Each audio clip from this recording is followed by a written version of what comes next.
Do you think that side of the family is just your mom's side of the family is just toxic in general? Well, they protected and harbored a pedophile. Okay, and yeah. so, I would say that's toxic behavior. Family brings joy.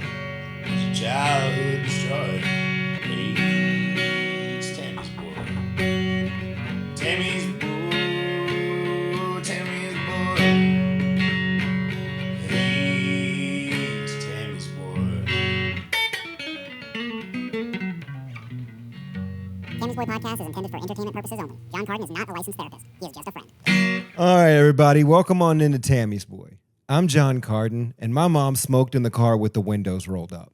Today we're going to do the thing where we talk about parents, what they did wrong and what they did right. And behind the cameras, we have our talented young producer, Cole Garrett. Thank you very much for that, John. How we doing, boys and girls? We got a great episode for you today. The full video is going to be available on YouTube and Spotify. Please make sure you go like, comment, and subscribe, because if we can get 1,000 subscribers, we're going to start a Patreon where you'll get access to episodes early and all sorts of other bonus content. John, tell me, who do we have on the couch today? All right, Tammy's boys and girls. Today we have one of my best friends on the planet. She's been featured on Moon Tower Comedy Festival. She opens for Maddie Smith all over the country, and she runs one of the best shows in Austin called Banana Phone at Creek and Cave every Sunday. Welcome in, Kandace Medina. Hey guys! Wow, that makes me sound really cool. You are really cool. You've done a lot of really cool stuff. Yeah, whatever. Anyways, guys, like and subscribe. Oh, this is fun. All right, let's start this off. So who raised you? Oh, I didn't know we were gonna like hop right into it. I was like, so even if with the like metaphor of this being the casting couch, like I'm just saying, like I wouldn't just jump into it. It could be like some warm up. You know what I mean? That is a difficult topic, and we're like, hey, why don't you just tell us the worst thing that's ever happened to you? I'm not saying that at all. Well, because you I'm didn't. saying, I know. What's your parents' names? Oh no, I'm not gonna dox my parents. You're not gonna dox your parents? Mm-mm. Okay, let's give them fake names. No, I'll do. It just feels bad, you know. My mom's name's Carol with a K. And is that why you're Kandace with yes, a K? Okay. Yeah. I was supposed to be a boy. What was it going to be if you were a boy? Alexander, Alex. But no K. Where's the K there? I don't. It's Was a. she I think it's like a spell it lady. Lecks. Yeah. It just. I don't know. I mean, I would if I had a kid, I would do the same thing. But I'm not gonna have a kid, so. Kyle. No, it'd be like something really, maybe like Kyle is a girl's name, but I already knew a Kyle. It would be like something cool. Okay. Like it would be like a boy-girl name, you know? Okay. What about your dad? Papa? That is my papa. That's Victor. Victor. Yeah. That's a good dad name. It is a good dad name. It feels strong. It does. It feels strong. It's not like one of those weak dad names like fucking Trevor. Stewart's the first one. Stewart? Yeah. I had a bad example. I think Stewart's way better. If your dad's name was Stewart, dude, he had a train collection. Yeah, anything with like a soft like sound in the middle, that's some pussy ass shit. You gotta have like a hard vowel, like a V or a K or a T or a. Where did Victor grow up? Galveston, Texas. Galveston? Yeah. What about Carol? Galveston, Texas. Both of them in Galveston. Yeah. The Dirty Third. Okay. What does that mean? The Dirty. You never heard that? No. In Houston? That's what they call the coast. Is the Dirty Third Coast. Really? Yeah. Damn. I've lived in both places. I have no idea. I mean, listen. Most of my examples are going to be all rap music related. So the Dirty Third, that just sounds like a married couple who's bored and just adds in another person from a truck stop. What a long walk for nothing. What a long walk for nothing. That sucked. But I had fun with it, and that's all that matters. All right, let's just like blanket it. If you had to describe like, you know, your childhood. I raised myself to get to your question. Yeah, but I'm saying like if you had to say just good or bad, one or the other. You know, it was pretty. It's awful. Yeah, it was bad. Yeah? It's like one of those things that took a long time to like. I say a long time, like this whole time, like decades to get through, and it's like I don't know when you're told you're the problem like all the time by people who are the actual problem, like from the jump, like that's what your world is. So it takes a long time to like peel that apart and like figure out what's like wrong with you. Yeah. When it comes to Victor and Carol, what's your like first memory of them? Like the first thing you can remember when you think about your parents? I think like the first story I could remember is like I might have been like 3 or 4 maybe, and we were living in Galveston still, and that was like the happiest time of my life from like until I was like 7. Yeah. And I mean it was a decent childhood, yeah, for that part. And then but what was I talking about? About Galveston.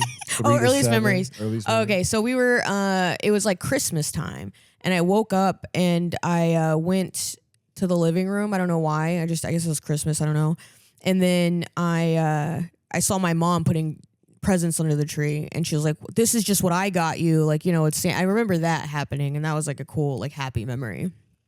And What was the present? I don't remember that, but it was like it might have been that same Christmas or like somewhere we were still in that.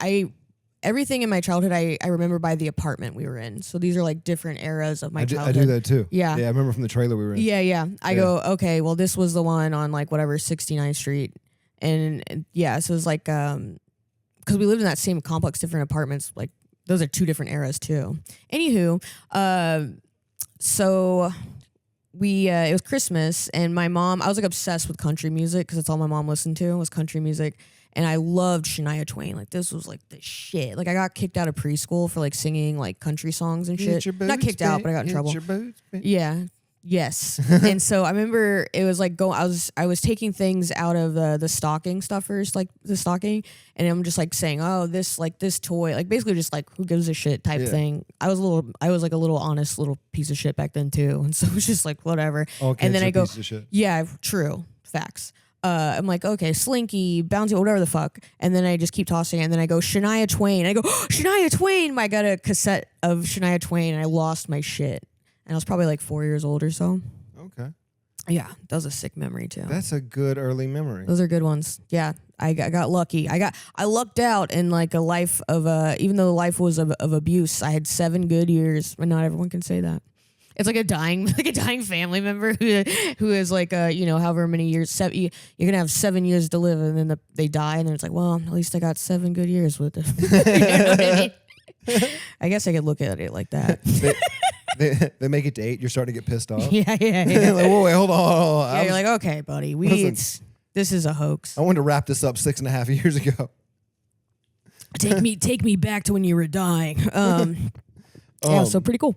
So before we get into it, like, what do you could say something like, what did they do right? What went right? If you could go back and you could be like, okay, this was good. Okay. Yeah, my mom fostered like a lot of creativity in me. Like we did a lot of crafts and like stuff like that, especially like in the beginning. Artwork and way better than that. My mom is so creatively talented. Like kind of like me. Yeah, like she knows how to like decorate cakes. She knows how to like make things. Like right now she's in a weird like beading era, so she makes a whole bunch of like beaded items and sells them. That's her Renaissance period? Yeah, it honestly is, and I feel good about seeing her have that because it's like something. You know, it's something cool to have do. a hobby. Yeah, something to care about. Yeah, and it was like, not like that for a very long stretch. Yeah. In the last few years. So, yeah, I don't know. Like, so that part was really cool. Like, we would make shirts. Like, remember puff paint? My mom was really good at those, and she would people would have her do the Christmas decoration, bows, like everything like that. And my mom was like, she's kind of cool, honestly, back then. It was, she had a whole bunch of like lizards and reptiles, and that was sick. You had a reptile mom? Yeah, for like a little bit before we moved to Houston. Yeah, we had like we had 2 bearded dragons, we had 1 newt, 1 salamander, and 2 Pac-Man frogs. You strike me as a person that would be cool with reptiles. I just loved animals, I think, and so I would take care of them all the time. Yeah, but reptile people are a little different. These aren't like reptile, like snakes and shit is gross. Like these were cool. Different kind of pets, And snake people probably say that about iguanas. Well, my mom loved gross. iguanas. We just can't have an iguana. Like that's crazy. They're big. They need some space to roam. So yeah, she was like a cool like reptile mom, I guess. What did Victor do right? So my dad, when I was younger, because I know they split up. How old were you when they split up? 0. They got the divorce was finalized a month after I was born. Okay. So you never knew them together. No, which is like that part is cool. I didn't have to like go through a divorce. I was just like, oh, this is normal. 2 Christmases, 2 everything. Yeah, like, me too. Mine was a 1. Yeah. Yeah, it's like okay, it's sick. Yeah, so they were divorced for a bit, which is fun to think about because, they were already on the rocks probably when they conceived me. So I think it happened around I bet it was like Valentine's Day. And they That were pregnancy had to be a nightmare. They probably hated each other throughout that pregnancy. Yeah, probably. I never asked about that era. I should do that. Yeah. I'll ask. That's fun. Yeah, so my dad was like not as present, I guess, in my life. And then like things flipped though. By the time I was like 16, I think things started getting better, but I still held him at a distance because I was told my whole life like by my mom that like he hated me, he didn't love me, he didn't want me, kind of thing, which turned out to be false. Whoops. But I didn't know that until I was like 22 that he actually did care. And so that was cool. But yeah, he's taught me a lot of like, he's very creative too in a way, but like more methodical. Like I can fix anything, like cars, I can do certain like a lot of house projects and shit like that, and woodworking. He does all that. I wouldn't be able to do woodworking, but like I could, not the shit he makes. So it's taught me to be a little bit more responsible, I guess, but that was more of like a tough love type thing. Yeah, I don't know. He's been pretty steady as like a friend in my life. I call him more than anyone else in the family and chit chat. So things have changed, but there's still some bad feelings there, especially going through that PTSD program where I'm looking back and I'm like, where the fuck were you? Yeah. Yeah, it's easy to forgive. It's hard to forget. Yeah, true. And I've forgiven everyone. I'm just like, it is what it is. Mm-hmm. And at a certain point, it's like, that's not always a great thing because like other people in my life, I'm like, ooh, you're still like this. And it's like, I just am at peace with the situation. Yeah. And you're never going to get help. You're never going to recognize the problem. So it's like, I just have to live with it and forgive everything. Yeah. Even the thing I always say is the inside might change, but the outside's the same. And I'm still seeing. What does that even mean, John? I'm still yeah, seeing of course the they same look person. like them. I'm still seeing the same person that hurt me. Really? It's like, even if, you've gone through this work and you've changed, I'm still looking at, like, when I was abused as a kid, one of my stepdads, he did all this reformation and all these changes later on. It's impossible not to see the guy that was standing over you with a belt while you're crying. You know what I mean? Yeah, I know what you mean. And I it's have like, someone like that in my life where when I the go outside is the same. it makes you feel. I used to get so anxious all the time. Yeah. Going home and like as an adult, and I feel better now. Like I feel more like at ease and confident because I know that I have nothing to lose and I can stand up for myself. So it's different. But yeah, that is somebody that's who, like, mostly it's like they're not going to change. So it's like, Yeah. and everyone's an enabler around. It's hard to like be surrounded by like in that situation again and watching it unfold in real time, like almost as if that's exactly what happened to me. You know what I mean? But it is what it is. And I still like, I can look at my mom, I forgive her and everything, but I'm like, we were never close because you used me. Where do you think, like, if you could just say, where do you think she went wrong? Where, because when we moved to Houston, that's literally everything changed. Everything changed. From Galveston? Yes, Okay. because in Galveston we had like the whole family unit. Like my mom's got like 5 sisters and a brother. But you were and isolated in Houston. Yeah, Okay. and I was just like literally the bottom. Like just me and my brother lived completely different childhoods. Like I was just everyone's like punching back. Everyone's little scapegoat. Oh, why didn't you do this? And I'm younger. I'm the younger of the two of us. And it's like the pressure put on me, the way I was talked to, like everything changed. I was in no more stimulating activities. My mom couldn't afford for me, so she put my brother, he got to stay in everything he wanted to do, basketball, baseball. And I was a softball player and I was really good for being a kid. And I had to stop doing that. I didn't have friends. I had nobody. Like it was truly horrendous. And how old were you then? I was 7. 7. Yeah. You moved to Houston. And where did you go to? Is that where you like did elementary school and high school? Was Yeah, all the way through. That is the upside of it. So it's like you can say the negative thing happened when it was like us moving there, but us moving there, I wouldn't be where I'm at in life if I had stayed in Galveston. Yeah. Because that family has a hold on each other. And it's like I don't talk to any of them anymore. But like, do you think that side of the family is just your mom's side of the family is just toxic? In general? well, they protected and harbored a pedophile. Okay, and yeah. still I would say and that's s- toxic and behavior. still allowed them around kids. And I didn't know that until I was 22 years old, like graduation weekend from college. Wow. Mm-hmm.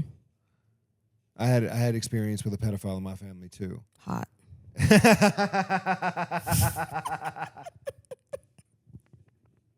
I fucking hate you.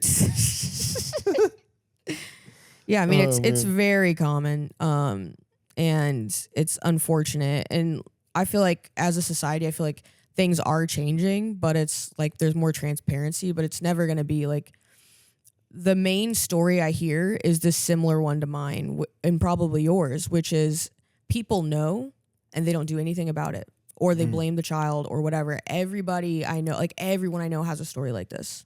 Yeah. I really don't know people who aren't in some way like affected by that. And it's truly insane. Like I think it's really fun though to make fun of it. Like I love calling people pedophiles. They get so uncomfortable. Yeah. It's one of those things because it's hard not to prove. You know what I mean? Yeah. How do you prove that you don't fuck kids? Like it's like the burden of proof is on you. It's like a pedophile until proven not until proven not a pedophile. You just lock somebody The in a room. standard is just a pedophile. Because I Just say lock that. somebody in a room with a naked kid and they don't do anything. Well, of course they know pass. you're watching. That's like, you know what I mean? It's like, yeah, I can look at something I really want and just be like, all right. I can look at a drink and not As drink you it. close the door, there's no cameras in here. Oh my God, that's terrifying. Okay, now we've taken a joke and like making it kind of a little scary. I don't want to act it out. I just want to talk about it. This isn't a role play game to heal our trauma. Like that's crazy. I don't know. Yeah. So like, let's get this right. You as a kid, like you're in Houston, you're isolated. Your brother's getting all the attention.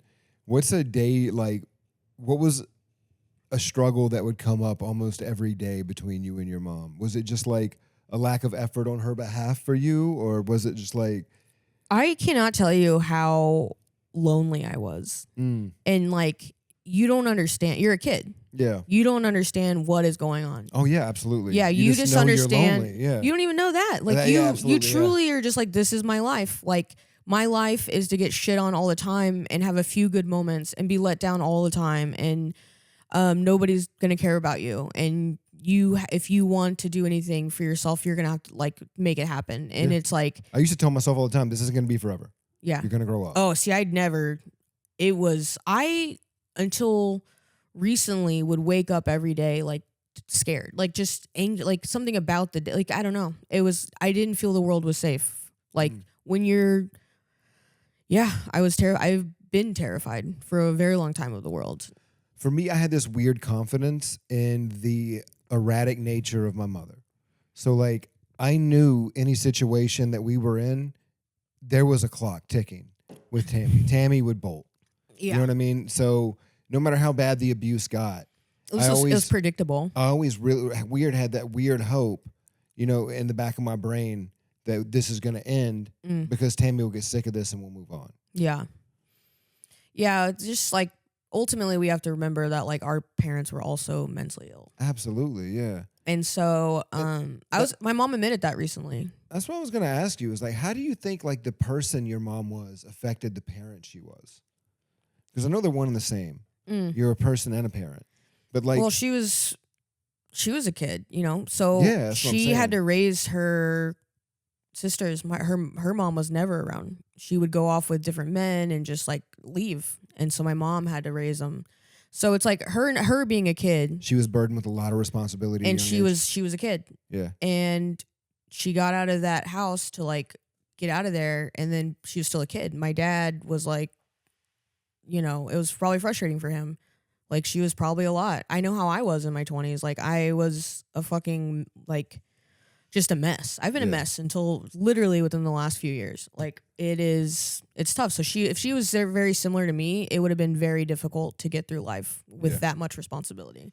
However, I don't give her as much slack because there was a point in time my dad offered to take us, like got us like looked into the schools. We were going to move to his house and life would have been a lot more stable.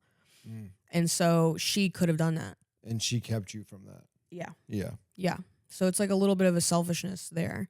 A lot of a selfishness, actually. But Yeah, I go through that with my ex. You know, Mhm. where sometimes I feel like, you know, my kids would be better off and happier here, but she has this thing where it's like, you know, I want to have them with me. And I think with mothers sometimes, you know, the children's quality of life doesn't equate to their quality of life. And I think it's just mentally ill people. You know, there's a lack of empathy and understanding.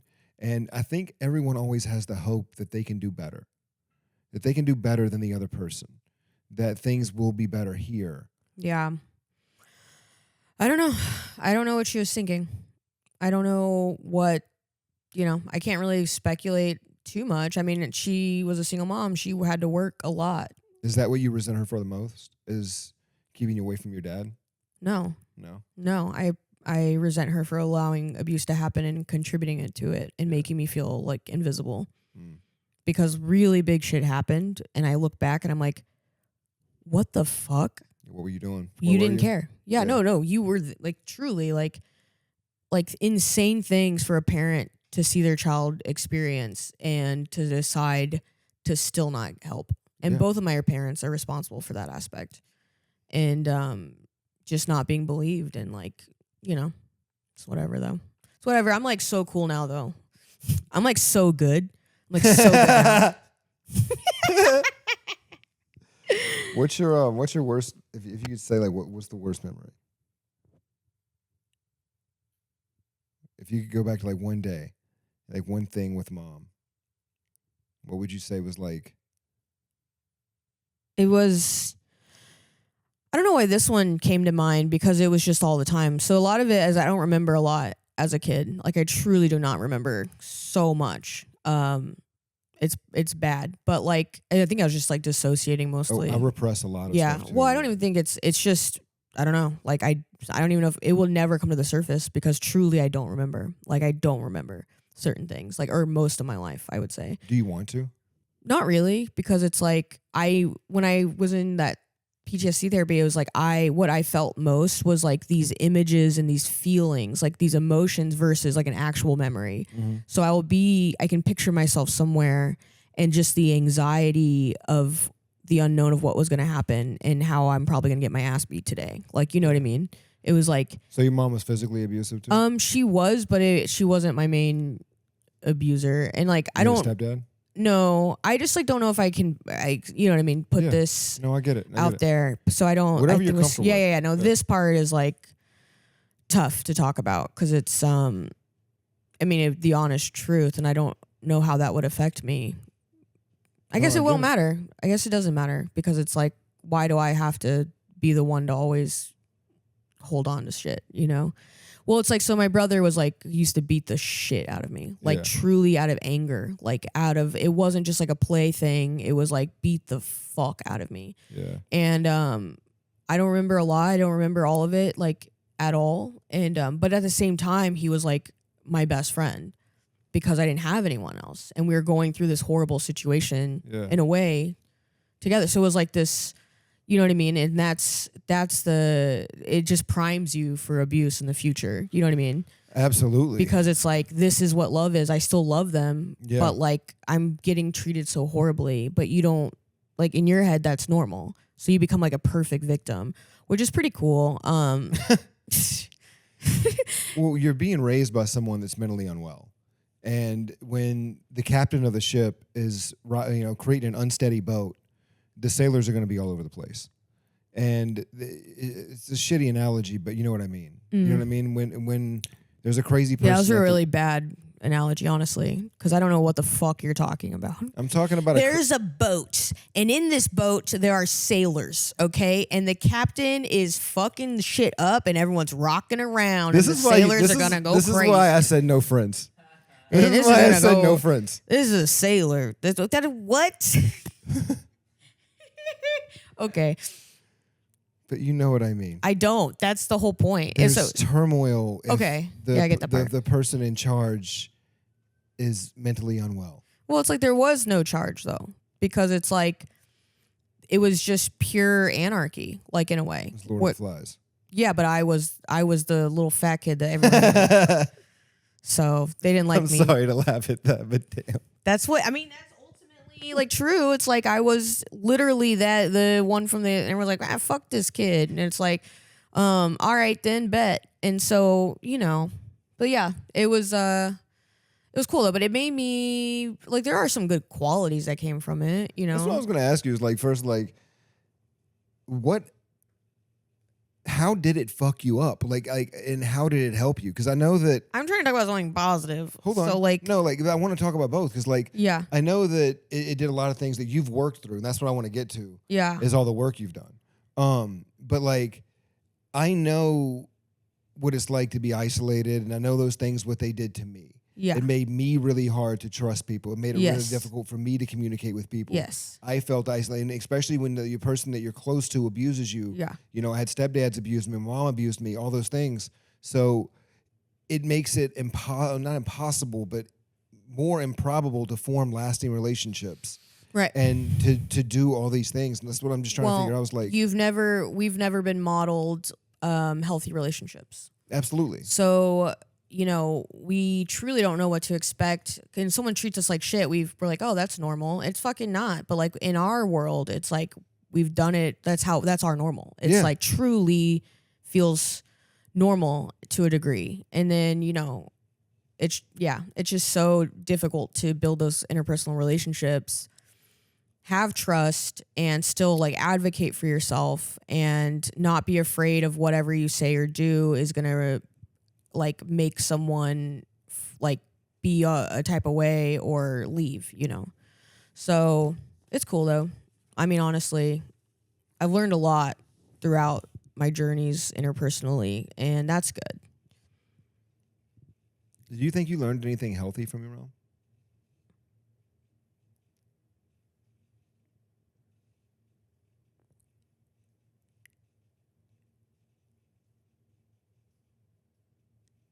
Compassion, Okay. which is ironic. You're right. So Because of lack thereof? yeah, for me, but everyone else, You just learned the importance of it because of how little you received. right. I mean, they're both of those things. So it's like one, the biggest thing my mom taught me is how to not be her, and two, which she didn't even teach me. I had to learn that on my own, obviously. So I was going down that Carol path. And then the other thing is like the way she did care for people, like everyone else. She serviced everyone. I wish she did, honestly. If she didn't service like your mom serviced. She serviced like with acts of kindness and shit like that. And My mom was basically a Jiffy Lube. I know. For a couple years. Yeah. And my mom wasn't. And I wish she was, because then it would add like some kind of financial stability, I think. She was out whoring, but unfortunately she wasn't. And so, but she would do kind things for other people. She was always thinking about other people, like. And it's an interesting like dichotomy of like, this is my daughter and I'm not going to give a fuck. Also, my mom falutin didn't do anything for me, okay? Her going out with the fucking go-go boots and the halter I top. don't know, man. Maybe brought some money into the home. You can't eat White Russians as a child. That's a good point. That part is true. I mean, you can. It's very ill-advised. But at least there's some kind of nutrition probably in there. Some milk. Yeah. You get a little bit of Vit D. It's good for you. You need some good bones. You're like the funniest person I know. Like, hands down, like one of the funniest thanks. people in my life, and I love you to death. Thanks. And it's like, I know that you wouldn't be as funny as you are Yeah. if you hadn't gone through all the shit that you went through. Right. And just like, because we made light of everything. That's something me and you have in common. Is there's no Man. darkness that we can't find some light to shine on it. I don't know about all that. That part I don't know.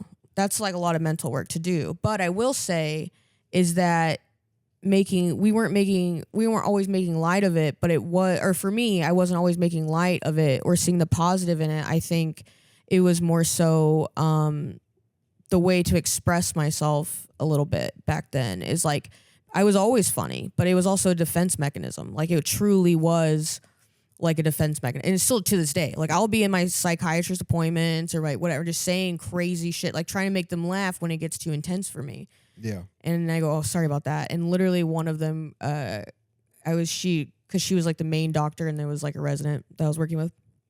And she was like, she said something and I say something and it was a joke. And then I go, oh, sorry about that. I just, and she's like, it's okay. You use humor as a defense mechanism. And I go, whoa, you don't want to like say like, whoa, don't that, unpack dude. it, Come dude. on. Like, I'm like, Jesus. we're at the end of session. Just give me my fucking meds and let's roll. Like that was so uncalled for.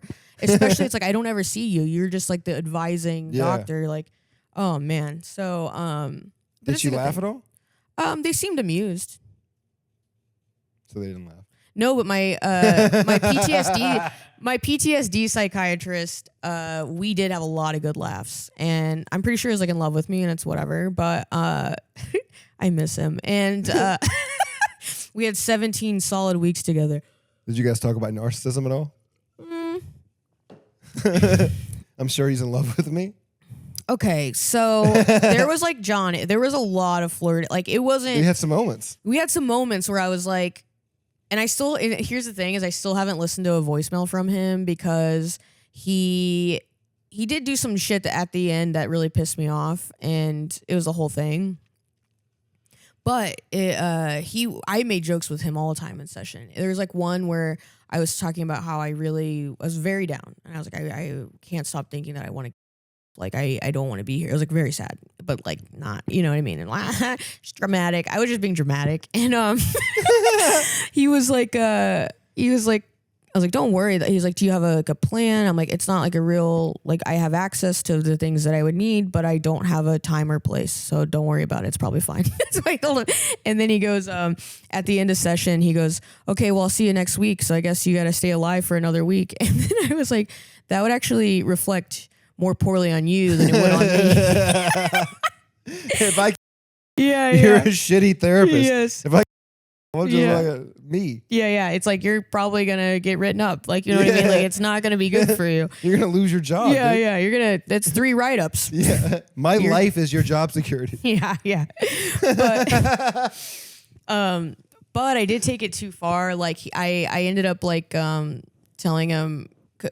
So we were walking out, and then I go, oh yeah, doctor, whatever, the doctor of, and then it got kind of like, whatever, and then I left, and then the whole week I stewed on it. I stewed on it for an entire week, and was like, dude, that was so fucked up because he probably does have patients that have like themselves. And I was like, oh my god. So for an entire week I was so guilty, and so the next week I was like, hey, I just want to let you know I'm sorry, and he's like, thank you for saying that, and I was like, oh my god, are we gonna kiss?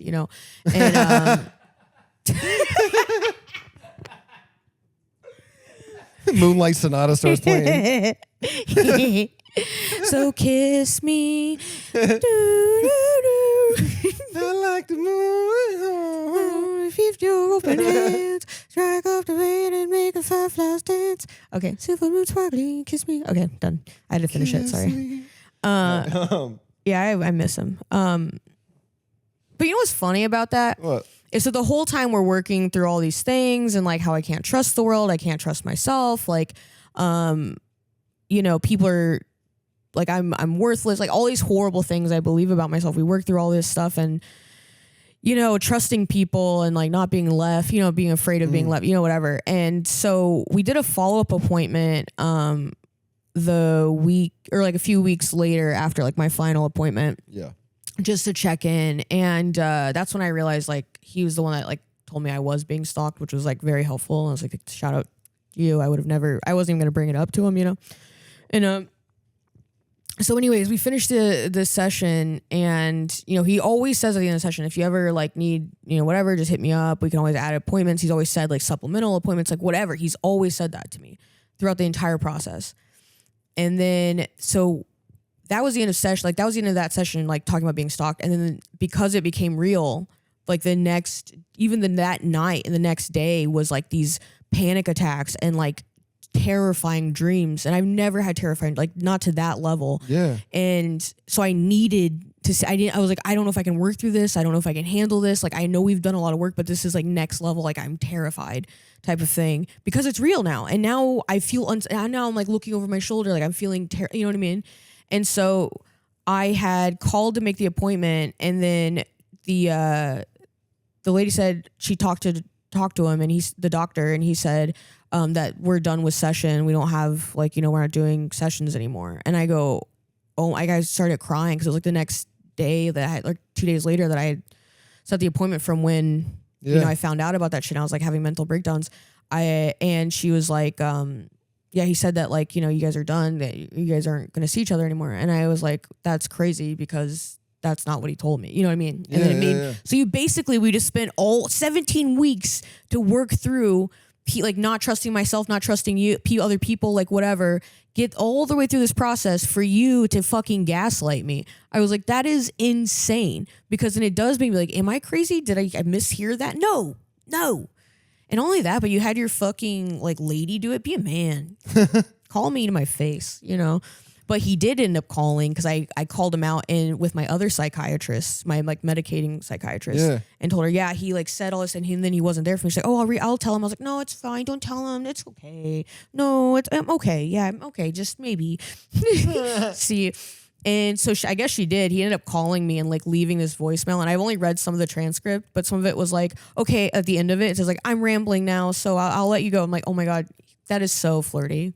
Like just talking to go, anyways, well, I'm rambling. So like, that's not doctor. No, that's not doctor. He's like twirling his hair. Yeah. He's like laying, I'm rambling. He's on his stomach, just kicking his legs, just like, hey, I'm in my office, just thinking about you. He's talking on a phone that looks like big lips. Yeah. He made me feel like I had to fight for it. Fight for love. And I'm not doing that anymore. Fuck you, dude. Anyways. You're like, I love you enough to let you leave. Yeah.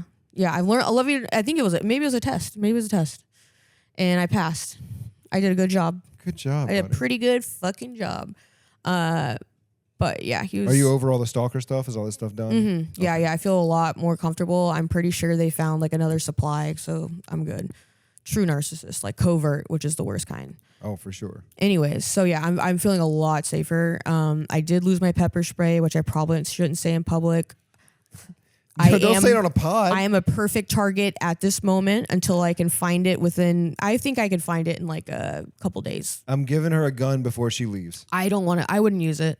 I would honestly, if someone was attacking me and like I would have like, and you're like, you gotta like hurt them or something. I wouldn't. They'd be attacking me and then I go, you know what I mean? Like I couldn't hurt someone else. Like when you're like a product of abuse. You wouldn't shoot him in the leg? No, it's like it's scary. I don't. No.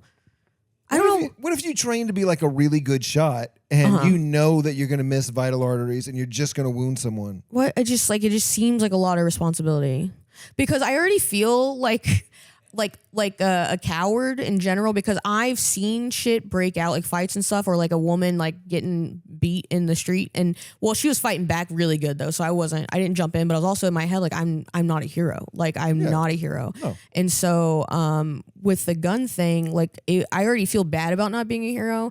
But let's say I did have a gun, right? And then I'm out and some shit's going down, like it's really bad, and it would be a perfect time for someone to have a gun. I still wouldn't use it, and that would make me feel more like shit, because I'm already feeling like shit, like a coward. Now I'm strapped up, and I'm even more of a coward. You got me fucked up. There's a level of knowing yourself to that I want to achieve. Oh, one of my psychiatrists, like not the current, like it's like years and years ago, she said, I've been thinking about you because you are a very self-aware and dynamic person. Absolutely. That's a dynamic thought. When you know that you're going to have later guilt and remorse about not stopping a crime with a gun. Mm-hmm. So you would rather just not have a gun so you don't create that paradoxical moment. Well, here's the thing. I'm a martyr, so I don't give a shit. But I've always sacrificed myself for other people. Why would I care? Like, okay, not in a physical way, in a lot of other aspects. But so why wouldn't I just take the L on this one? Also, you got to think about it visually, how that would look, how cool it would be. What? If you're the one that stops the shit. Yeah, I wouldn't be though. Why would I do that? Why would I do that? Aesthetically. No. It would look pretty cool. No, what would look cool? This is what would look cool to me. Okay, shit goes down. All right. There's a guy. Okay. And it's like, normally you would need a gun to like, because it's people are at risk right now. Like shit's getting real. And instead of like me using a gun to subdue this guy or like fix the situation, like, and it would be an option. It would be the best option, some would say. But what if I stand up and I go, hey, man, don't do this. And then he stops. Now that is cool. Okay, there's a 50-50 chance that happens. You know what the other 50% is? He shoots you in the fucking face. Well, I think there's also other, there's other options. What color hat is he wearing? I don't know. I haven't thought that far ahead. I'm just, this is just a general I didn't have time to fill in the details in my head on that one. So, All right, this is like the most therapeutic. but also, isn't that funny though? Because it's like, I find that there's a few different types. Obviously, there's more than two top people on this world. That'd be a crazy thing. I hate when people say that. There's two types of people. No, there's not. And people who like have gone through abuse and stuff like that, for me, like any kind of like physical like abuse type stuff is like or being violent in any way, even if it's like it would help you know what I mean? Like I can't inflict pain on another person unless it's mental. And so I just, unless it's meant. That's what I'm saying. Hey man, don't do this. There's a lot to unpack there. But no, it's like kind of a joke. I don't know. I don't think I can impose mental anguish unless it's already been done to me, I think. Just standing up for yourself. But I would say, and then there's people who have gone through abuse and then they actually don't mind it. They become like, more violent or aggressive or whatever. And so there's like different types of people. But to give you an example, there was like a cool street fight that broke out outside the creek, like after hours out in the front. And Anybody we know? no, it was like it was street people, just civilians. And they, This is what they are. hey, they don't do comedy. All right. They're people of the street. Yeah, civilians. They're not at war. They're not at war with their own jokes and minds. So there's a couple civilians, they're fighting, and it's like me and like obviously all the dude comics, everyone's out on the street because we, after hours we just got kicked out, and everyone's like excited watching this fight happen and egging it on, and I'm getting like I'm getting scared, and I hear like fist on skin, and I instantly just so I want to jump out of my skin, like almost like, and so I start walking. I'm like, I'm not doing this. And then the fight ends, and then I'm like, okay, maybe I can because I also have to walk to my car, and I'm by myself, and I'm like, it's far. And this is during that whole like being afraid from the stalking shit that I was too terrified to walk alone. And so I'm like waiting for somebody to like, just come on guys, and then another fight breaks out, so they stay behind. And I'm like, in my mind, I'm like, why is that something that you want to see? Why do you want to see someone inflict pain on another person? It doesn't make any sense to me. Like, why is that fun for you?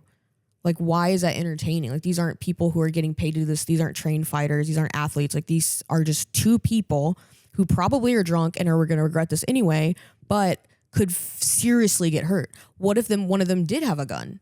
And then now it's another 6th Street shooting. Like, come on now. Like, and no one felt that danger. No one was like, but again, here's a good thing about my, childhood is that you have fight or flight. I am a flight. I am 100% a flight. I will just leave. Yeah. What is it? Fight, flight, freeze, Fawn. fawn? Mm-hmm. Is that the lie one? I don't know what fawning is. It'd be crazy if we had someone to look this up right now. Being a baby deer, maybe? Sorry about that. Yeah, no, it's okay. I did. Sometimes I daydream too. I daydream a lot. Because I always thought it was fib. No, it's fight, flight, freeze, fawn. Okay.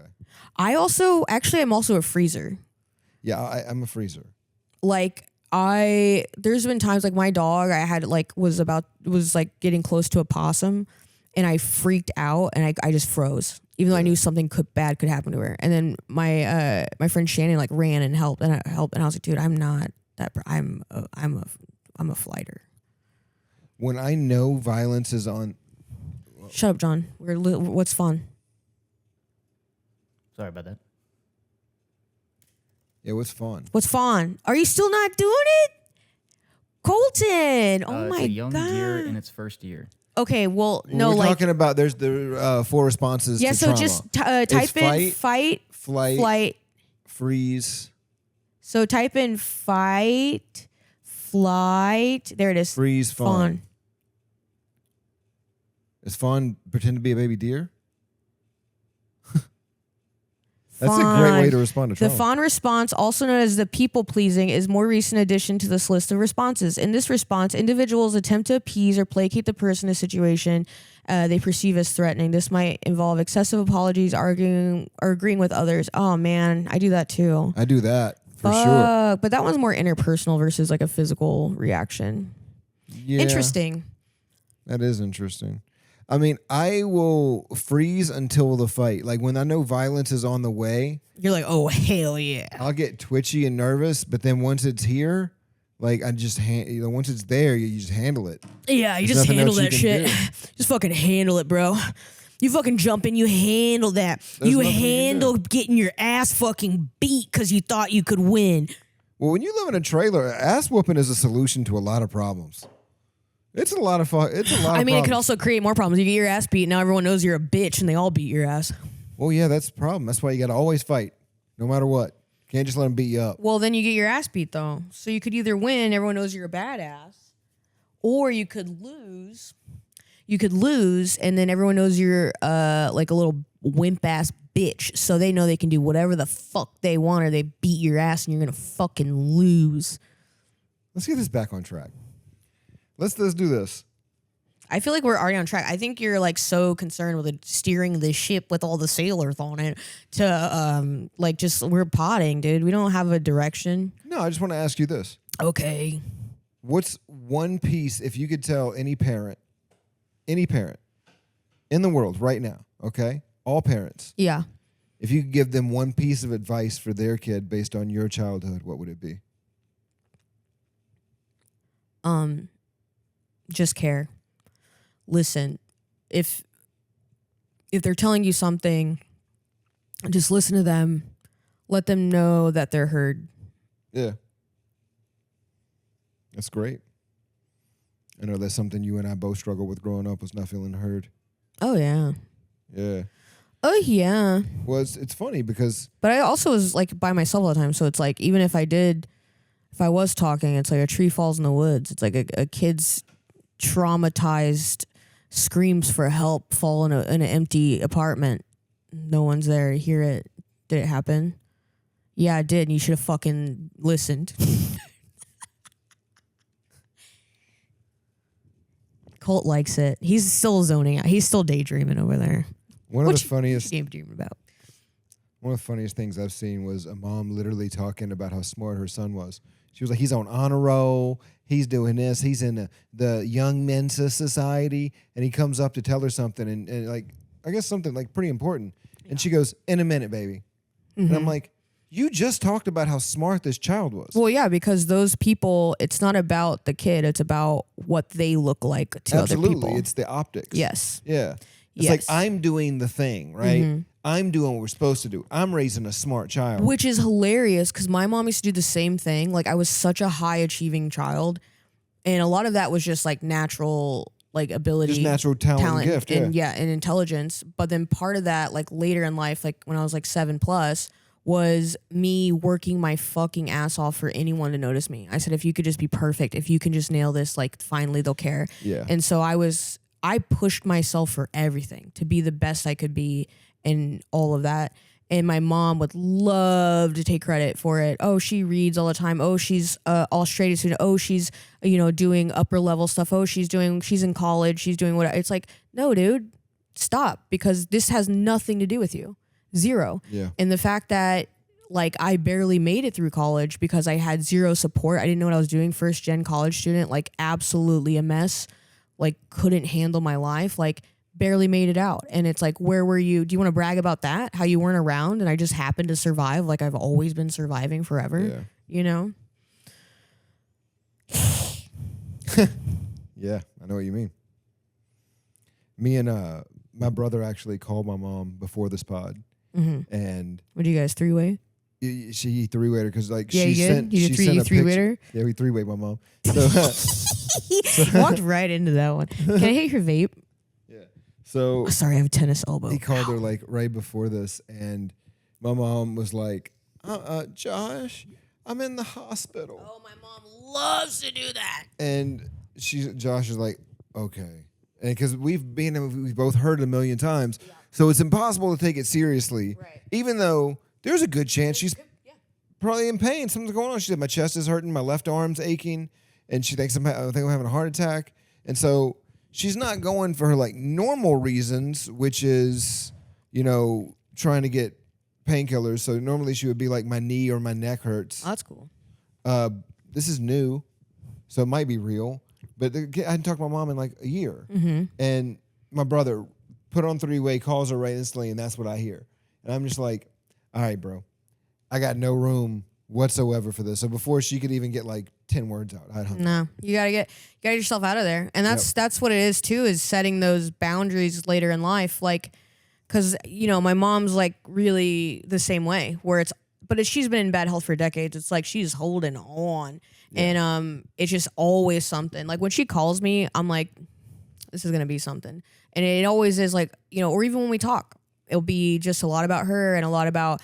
Oh, and then she'll tell me the same shit all the time. And I'm like, I already heard that. Like, I already know. And then she had like breast cancer, and it was like they caught it so early. Like, it's not a big deal anymore. And like for hers specifically, and she would always talk about it. And then she's like, I'm gonna have to be on medication for the rest of my life. I'm like, you're already on medication for the rest of your life for everything else going on. It's like, what's another pill for you? Like, you don't take care of yourself. Like, what do you expect to happen? Like, I can't have any more mental space for caring for you. Like, I love you. Obviously you're my mom and there are good qualities to you, but I can't keep doing this. Like there was one time where she was like in the hospital and it was allegedly really bad and that all the doctors had said to come, and which, that's listen to my mom, who knows, but we're all in the hospital. Everyone comes from all over Texas to come see her. And I had to face like my mom's family, who I haven't talked to, like, and everything. I had to deal with all of that shit and deal with my own like process of handling that situation. And then after everyone left, I spent the night with her and held her hand, and we were watching television. And, like those are some of my happiest memories with her, was like watching like crime shows and stuff as a kid, and just telling myself like, this is a good goodbye. Like this is my goodbye to her, and she didn't. She didn't die. And she said that the doctor said it was a miracle. And then she used that as a whole thing of like, God wanted me to be here so that we could be closer. And she grabbed my hand. I don't like physical touch from my mom for some reason. It's repulsive, which is interesting. Because I shared a bed with her until I was 16. But maybe that's why. Yeah, maybe. You've had enough touch. I don't know. Yeah, it's just something about it. But because it feels forced, I think is what it is. It doesn't because feel. Is she not a touchy, affectionate person? She probably is and stuff, but I just didn't have that care growing up, and I don't feel that connection, so it feels forced. Yeah. Disingenuous. Yeah, disingenuous. And so and it was the whole thing, which is funny. My mom's always like, now she's like in a God phase of going to church because she feels like he kept her alive, which is like, damn, he's gonna give you that life though. Interesting.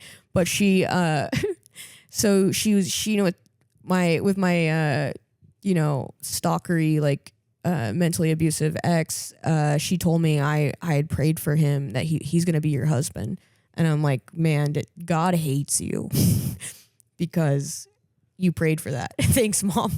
But worst experience of my life. Is hilarious. Me and God talked about it, and he said you were an idiot for doing that. Yeah, no, God's not happy. God is never really taking care of you.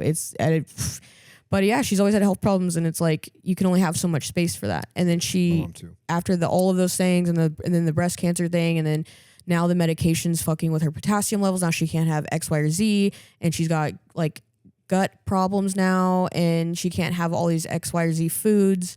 And you're so full of shit. You've already known that, and then you still were doing it. And then now you can't have it. And so you went to another nutritionist, and they said the same thing they said all the time that they always do. My mom is so psychotic. She thinks that nothing in her health has anything to do with her, like she's morbidly obese and like doesn't take care of herself at all. And she doesn't think her knee problems, heart problems, none of it is due to her weight, like zero. One time she said that the doctor said, because she never drinks water ever, only soda. Yeah. And she's like, yeah, well, the doctor said I can drink Diet Coke instead. He said it, and me and my brother, like, no doctor would ever fucking say that. No. And like, so my mom is just a character, and it's like, I can't give you any more mental space. Yeah. I've already struggled. I've already worked through this. I've already said goodbye to you. I've already, like, I can't. Everything's a everything's a health problem. So fix it. If you do the right shit, these won't be problems. You're not doing the right shit. So you don't want to help yourself. Why the fuck would I help you? At this point, what would an ideal relationship look like between you and your mom? Like, if you could If you could pick like just 2 or 3 things that you think would make things better. Like that she would change about herself that would make me feel more open. Absolutely. Accountability. Yeah, if she just took accountability. Yeah. Did the shit she needed to do in her life to make things better. Stop lying. Well, a lot of this shit would be fine, but it's like Owned it. number one, accountability. Yeah. Take accountability for the first time in your fucking life. And then I'll be like, I'll still probably won't call her and shit, but I'd be more, maybe I think about her a couple times more a year. Yeah. Yeah, I mean, it's hard to ask for that, right? Mm-hmm. It's hard to ask for somebody to own the mistakes that they feel they didn't make. Mm-hmm. You know, because a lot of people are just, I'm not saying this is the case for your mom, but I know this is the case for mine. I feel like a lot of my mom's transgressions and bad things came from surviving. Yeah, they're in Just survival surviving. mode. But Yeah. that's that we're. I mean, that I still am in survival mode most days, but I'm a lot better about it. But it's every day is a war. Every day waking up is a war. Yeah. And it is so difficult. Life is so difficult. And I know that's probably for her too. But the thing that gets me is, and your mom as well, is like, you are not doing the things to change that. Because I had the same problems. Yeah. I dealt with the same shit. You know what I mean? And it's like, yeah, she raised us, but guess what? I've been out of that house since I went to college. Yeah. So what have you been doing in those like almost 20 years? Yeah, you and I have both done a lot of therapy. You and I have both done a lot of work, and naturally, that's going to make us completely different from the people that raised us. Right. But it's still like not perfect, you know? So No. you did this stuff to me that I struggled through every day. Still have to get, you know, and it's even the smallest shit of just like cleaning up after myself. And like, I didn't know how to clean till I was like 20 something years old. Like that's crazy. Like, and so, yeah, I mean, if you aren't changing or it's the same thing with comedy. It's like, okay, you have a joke that doesn't work. It's not working. You're going to keep doing the joke the same way all the time. No, you're going to fix it. So fucking fix it. No matter how hard it is, no matter how much you don't want to fucking rewrite that joke. It's like, you got to do it. Same thing with rewrite that joke. Mom, rewrite that fucking joke. You've had way too long to not. And she used to blame me for years, like telling other people that it's, oh, I couldn't, you know, X, Y, or Z because I had kids. No, dude, I've been out of the house. What's your excuse? Yeah. What's your excuse? Why can't you go to therapy? What are you doing all day? Do you think that's why she clings to the crafts and stuff? Because it's something small she can control? I just think it's something for her to do. Like, I'm sure she lives a very solitary, boring life. She's really connected with the people from her church and, you know, stuff like that. But I also think part of that is to garner sympathy. So if she needs money or help with something, because she uses people and she talks shit about me and my brother. She told everyone in her prayer group that me and my brother don't give a fuck about her and all of this shit, that we're bad. Like basically that we're horrible children, that we don't care about our mom. And she's always believed that because she's our mom, that we have to, like when I was in college, she's like, my friends have a great relationship with their daughter. You're my daughter. You need to like call me. Da, da, da. And I'm like, well, the door swings both ways. You aren't calling me. What the fuck? Yeah. And so she's told all of them that we're bad and that's why we're not around. My brother took care of her financially for years, ruined his marriage almost for that. And like did so much for her. And she squandered it. She squandered everything. And then we put up boundaries about how we deal with mom. And we're not the bad people. And so it's funny because her friend said some shit when she was in the hospital, like about, oh, I pray for you guys to like be more present in your mom's kind of bullshit, or like guilting us to help her when they're like, well, we have to do. I'm like, I don't know what to tell you. She's an adult. She's gonna have to figure it out. I live in another city. Like I don't know which one for me. I've taken care of my mom since I was 7 years old. I'm not gonna do that. Like there's no way in hell. Yeah. I've given you everything. I've given you so much. Being a caretaker as a kid is such a difficult thing because I had four disabled parents. If you count all the stepdads and shit. So like you're constantly taking care of somebody else. It's so easy, especially as a child. And taking care of yourself. Yeah, and taking care of yourself. To resent that person and be like, yo, you're supposed to be the adult here. Like this is supposed to be you doing this. Yeah. And I'm fucking doing this. And we think something's wrong with us because we can't handle it. And Absolutely. we're fucking kids. That's why we can't handle it. Absolutely. That's why life is so chaotic. That's why life, you know, and for us, we internally, it's our fault. And people are telling us it's our fault. How's your relationship with your brother now? It's better. It's better. It's never, My brother's a complicated person, and by that I mean he truly is unchecked, God complex type, maybe narcissist, I don't fucking know, but he is the same. Yeah. And so all I've done is be at peace with it and adjust where I can and know that I am a capable, strong adult who is successful and shouldn't feel less than. And has he ever shown any remorse? No, not really. No, because we kind of got into it a little bit once. We were like, we smoked a joint together, and he was just like, it was tough for me too back then, which I totally get. But it's not tough for you now. So what's up? Yeah, I get that.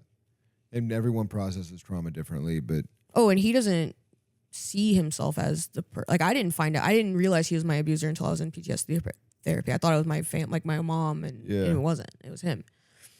And so he's never addressed that with me, and I don't know what his mentality is on it, and that's okay. But I mean, you're the same, and everyone else around you is still not having a good time.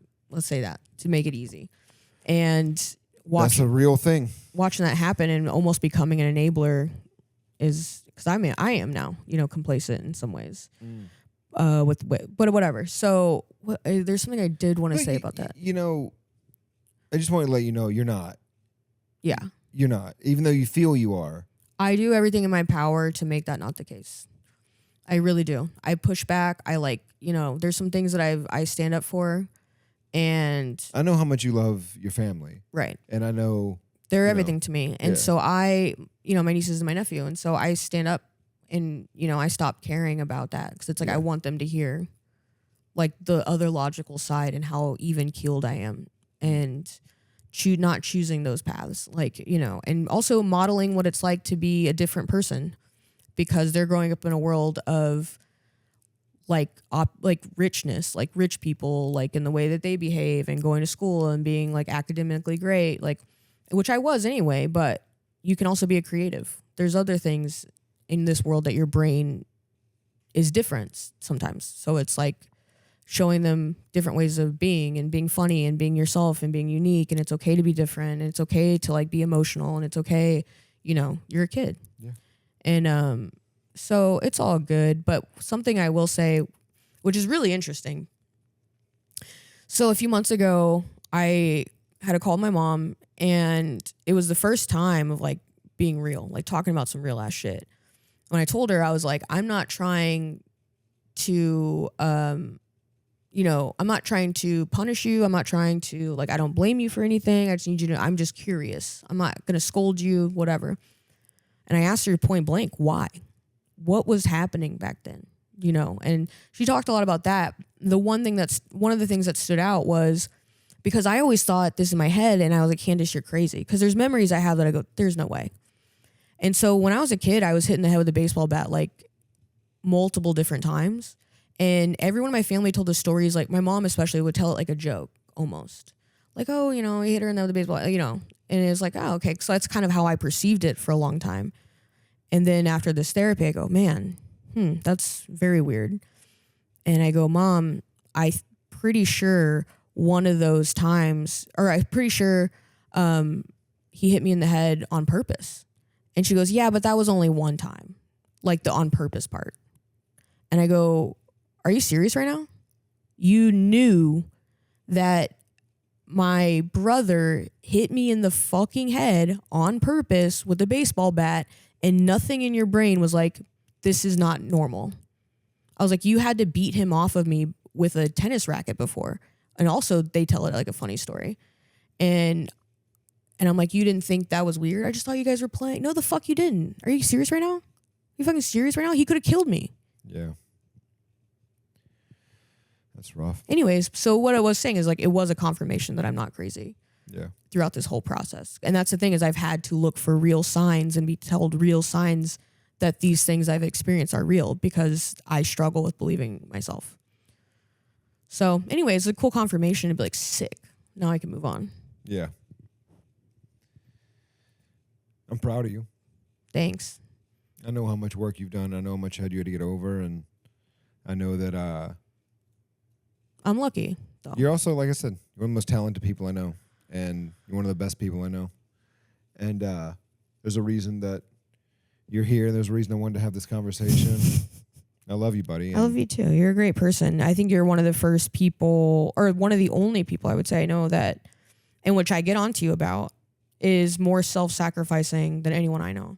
I appreciate that. You bring like a lot of happiness and you take care of everyone else. And my only wish for you will always continue to be to put that energy into yourself, because you are cared about, you are loved, you are worthy, you do deserve great things. And I hope that you can show yourself that by putting that energy into yourself, because you do everything for everybody. And that is exhausting. You don't have time for you. So, Well, you deserve great things. we're doing this. Are you guys going to cry? We're doing this. What do you have coming up? What shows? Oh, I don't know. I'll be around. I'll be in Tyler and Dallas with Maddie Smith. I think coming up really soon, honestly, in August maybe. Okay. And I'm going to ask her about Portland. So we'll see. That'll be in September. Okay. Weekend of the September the 4th through the 6th, I want to say. And then Banana Phone every Sunday. That's all I fucking do is this stupid ass show. Every Sunday at fucking the Sunday. Creek in the Cave in Austin, Texas. Texas. At 10? It starts at 10 o'clock, yeah. At 10 o'clock. Banana Phone's fun. It's one of the most fun experiences in Austin as an onlooker. Are you going to plug the pod if it comes back? Oh, yeah. I mean, be on the lookout for it. At least follow the page at Gargirls. I don't even know how to spell it anymore. It's been that long. It's a play on gargoyles, but it's about girls that are, it's just us. That look like It's like gargoyles. hot girls, but not. That's our tag for it. It's like we're hot girls, but not. Okay, so it's at Gargirls. That's GARGYRLS. So be able to look out for that. We have some clips up, and you can catch all of our previous shit on YouTube. We have one unreleased episode we'll be putting out hopefully soon, and then hopefully restart the pod. It's really like kind of just a hangout. It's a pushback on body positivity and how dumb that is at times, and just being a disgusting girl. Yeah, so check it out. All right. We pillow fight and make out. It's crazy. Well, this has been Tammy's Boy. Thank you guys for listening. Appreciate you coming in. You can like, subscribe, share, all that stuff. We need you to make this podcast happen and to keep this show going. Hopefully you enjoyed this. We've got many more to come. And say goodbye, Kandace. Adios. Did your family bring joy? Was your childhood destroyed? Hey, it's Tammy's boy. Did your mama lie? Did your daddy make you cry? Hey,